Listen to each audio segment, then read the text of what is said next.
Hello বন্ধুরা, তোমরা সবাই কেমন আছো? আশা করি ভালো আছো। আর ভালো না থাকলেও আর থাকলেও থাকতেই হবে। ভালো না থেকে উপায় নেই মেয়েদের, অন্তত ভালো থাকলেও করতে হবে, ভালো না থাকলেও করতে হবে। যে একটা দিন শরীর ভালো লাগছে না, শুয়ে বসে থাকবে, সেই উপায় সেই কপাল আমরা নিয়ে আসি নাই মেয়েরা। যাই হোক, আজকে রান্না করছি দেখো মটর শাক। কালকে হাট থেকে নিয়ে এসেছিলাম, রবিবারে আমাদের এখানে হাট হয়, মটর শাক এনেছিলাম।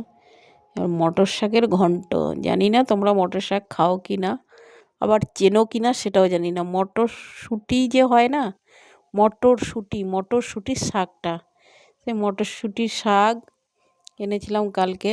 যাই হোক, বেছে ধুয়ে নিয়েছি ভালো করে কেটে। তা মটরশুঁটি দিয়ে চিংড়ি মাছ দিয়ে রান্না করছি আমি ঘন্ট আজকে।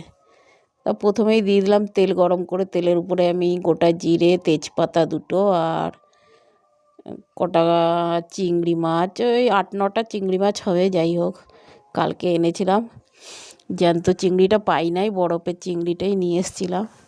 দিয়ে এসে ওর উপরেই তেলের উপরেই দিয়ে ওই তেজপাতা আর জিরে ফোড়ন দিয়ে দিলাম চিংড়ি মাছটা। আমি চিংড়ি মাছটা দিয়ে ওর উপরেই দিয়ে দিলাম নুন হলুদ সব দিয়ে ভাজা ভাজা করে নেবো। আমার নুন হলুদের কাঁচা গন্ধটাও চলে যাবে, এদিকে আমার চিংড়ি মাছটাও ভাজা হয়ে যাবে। এক কাজে দু কাজ হয়ে যায়। আর চিংড়ি মাছ আলাদা করে আমি ভাজি না, কেননা চিংড়ি মাছ ওই জিরে ফোড়নের উপর দিয়ে ভেজে নিলেই হয়ে যায়, অত তো ভাজা লাগে না। মটর শাকটা ধুয়ে কেটে রেখেছিলাম আমি ভালো করে, 2-3 বার ধুয়ে কেটে কুটে রেখে দিয়েছিলাম জল ঝরিয়ে।